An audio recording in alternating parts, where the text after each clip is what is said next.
नमस्कार साथियों। India block जिसमें 24 पार्टीज शामिल हैं, मानसून सत्र के पहले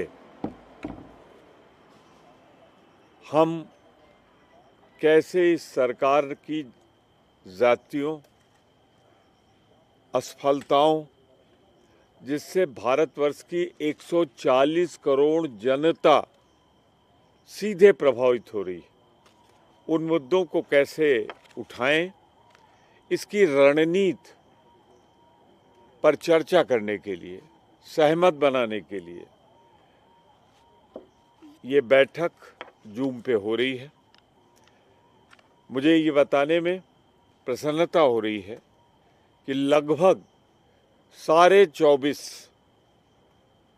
हमारे जो साथी हैं, दल हैं, वो उनके मुखिया या उनके मुखिया के समकक्ष दूसरे महत्वपूर्ण नेताओं ने भागीदारी की। हमारे पास बहुत से मुद्दे सुझाव के रूप में आए हैं। लगभग अगर मैं कहूँ तो 8 मुद्दे ऐसे हैं जिन्हें प्रमुखता से लिया गया है, और इसका ये मतलब नहीं है कि सिर्फ ये 8 मुद्दे होंगे। इसके अलावा भी बहुत से मुद्दे क्षेत्रीय आधार पे, दलीय आधार पे, जनता की समस्या के आधार पर उठेंगे, पर सबने सर्वसम्मत से, एक मत से, हम पहले खरगे साहब ने, हमारे भारतीय राष्ट्रीय कांग्रेस के अध्यक्ष ने शुरुआत की, आदरणीय सोनिया जी, राहुल जी, शरद पवार जी, उद्धव जी सहित लगभग सभी नेता मौजूद हैं, बोल रहे हैं। हमारे 2 मुख्यमंत्री बोल चुके हैं, जम्मू कश्मीर के और झारखंड के। अभी कुछ लोगों को और बोलना है, पर स्वर मैं कह सकता हूं सबका एक। सबको देश की चिंता और देश की हित के बारे में सोचते हुए सबसे ज़्यादा अगर प्राथमिकता देने पर कोई मुद्दा आया है जिससे हम शुरुआत करें, जिस सीधे 140 करोड़ देशवासियों के मान, स्वाभिमान से जुड़ा हुआ है, वो है पहलगाम की घटना। सबसे ज़्यादा चिंता लोगों ने व्यक्त की है, और वो ये है कि आखिर इतने दिन बीत जाने के बाद भी जिन लोगों ने हमारी बहनों का मांग का सिंदूर उजाड़ा, वो सारे आतंकवादी, ज़मीं खा गई उनको, आसमान निगल गया। अब तो कन्फेशन भी आ गया कि इंटेलिजेंस फेल्योर था। ये भी था कि हाँ, वहाँ पे हम व्यवस्था और सुरक्षा नहीं दे पाए। सवाल दूसरा है, तो ये मुद्दा, फिर उसके बाद सिंदूर ऑपरेशन, वो मुद्दा, और जब सिंदूर ऑपरेशन की बात होगी तो सीज़ फायर की बात ज़रूर होगी, और जब सीज़ फायर की बात होगी तो ट्रंप साहब के 24 बार इस क्लेम को, इस महत्वपूर्ण घोषणा को कि इंडिया और पाकिस्तान की सेनाओं के बीच सीज़ फायर उन्होंने कराया, ट्रेड की लालच देकर। एक तरफ 24 बार ट्रंप साहब का बोलना और हमारे प्रधानमंत्री का सर झुकाकर चुप रहना निश्चित रूप से मुद्दा होगा। दूसरा मुद्दा SIR का, बिहार का, जिस तरीके से पुनरीक्षण करके लोकतंत्र की हत्या हो रही है, नोटबंदी के बाद वोटबंदी हो रही है, मन चाहे वोटर डाले जा रहे हैं, मन चाहे वोटर जिन्हें हम नहीं पसंद करती भारतीय जनता पार्टी, उसकी चाबी पर इलेक्शन कमीशन उन्हें मतदाता सूची से बाहर कर रहा है। और मैं ये कहूं कि पहली बार देश को सबसे बड़ा जो एक अघोषित इमरजेंसी लगी है, उसमें वोटिंग राइट को खतरा है। ये मुद्दा भी चिंता का विषय है। फॉरेन पॉलिसी देश की हमें चिंतित कर रही है। पाकिस्तान को लेकर, ऑपरेशन सिंदूर को लेकर, चीन को लेकर और गाजा में जिस तरह जुल्म ढाया जा रहा है, इस पर भी हमारे सदस्यों का मत था कि ये मुद्दा उठना चाहिए और ये हम फॉरेन पॉलिसी में ही कर सकते हैं।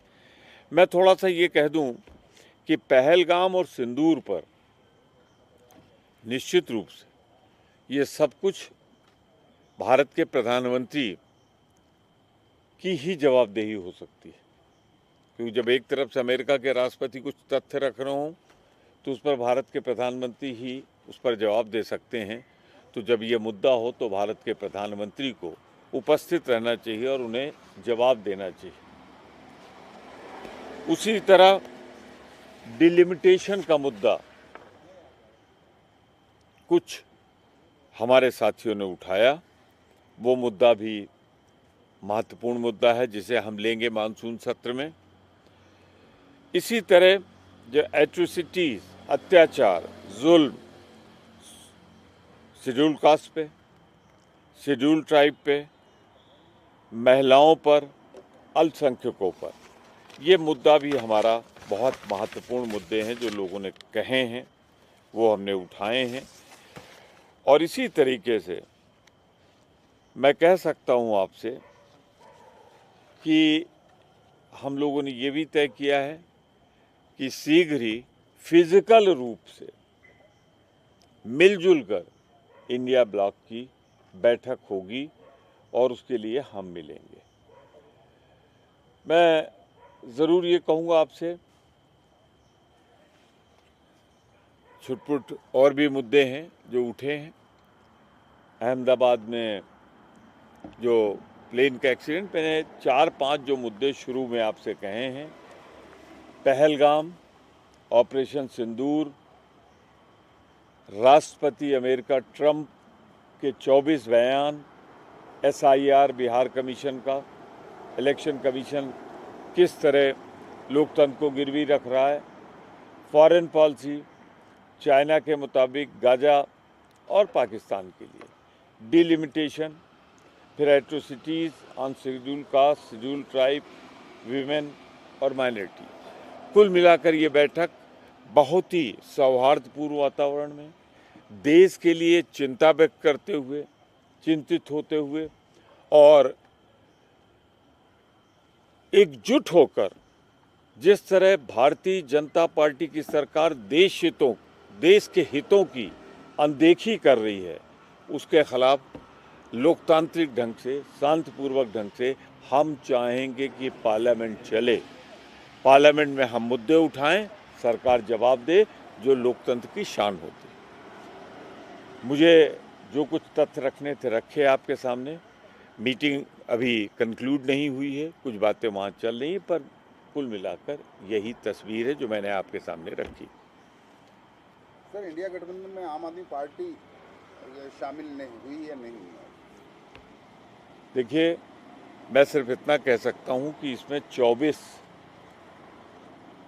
सदस्य हैं और 24 के 24 शामिल हुए। सर, बिहार में सीट शेयरिंग की बात, ये जगह सीट शेयरिंग की तो नहीं। सर, दो चीज़ें, एक तो आप बोल रहे हैं कि इंडिया गठबंधन की फिजिकल बैठक होगी, कब होगी?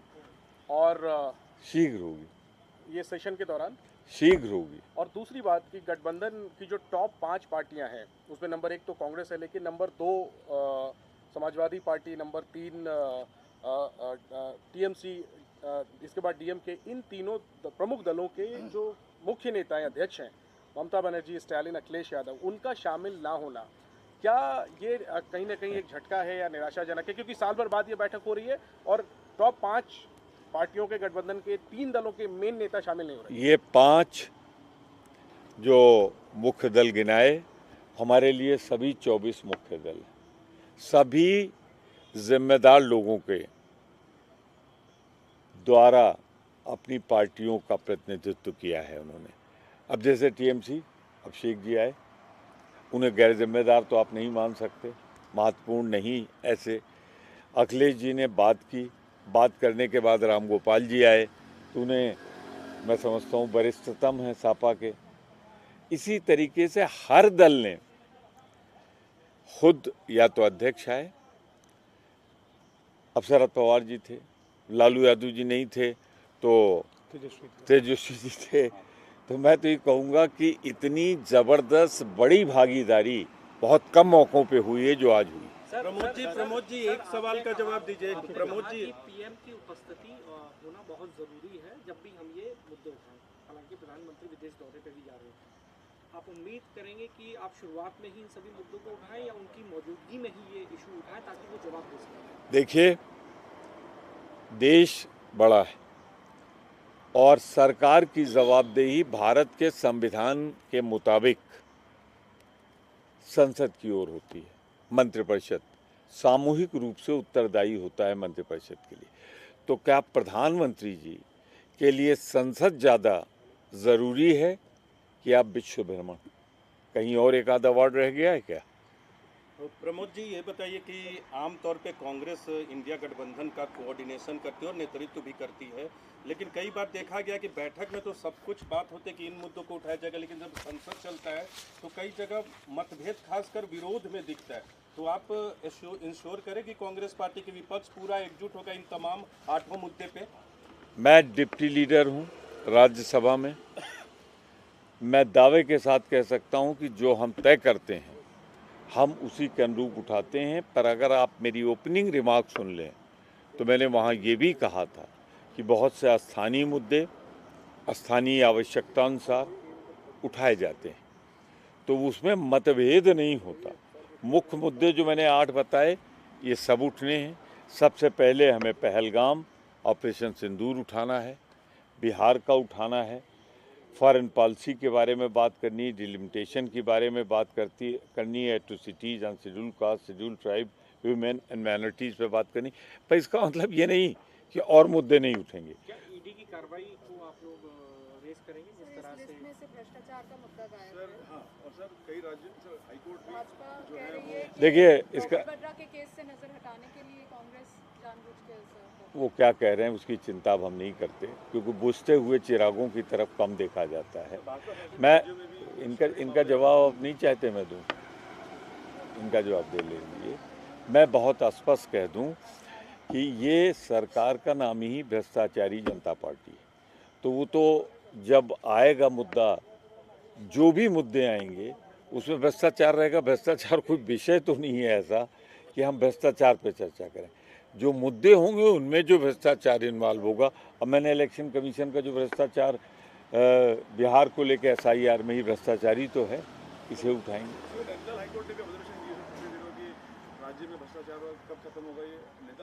अब मेरे ख्याल से सवाल खत्म हो गए, कोई सवाल बैठक के बारे में नहीं हो रहा है। तो अगर आप सबकी इजाज़त हो तो मैं इसे यहाँ ख़त्म करूँ कि मैं यहाँ पर ब्रीफ करने के लिए आप सबकी सेवा में उपस्थित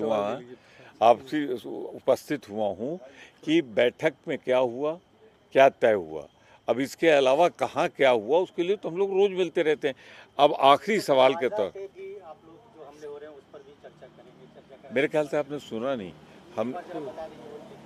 हमने कहा है कि गाजा का मुद्दा, चीन का मुद्दा, फॉरेन पॉलिसी के फेलियर का मुद्दा, ये हमारा तीसरा मुख्य विषय ही, तो वो मुद्दा भी उठाएंगे। सर एक चीज़ और, एक सवाल और।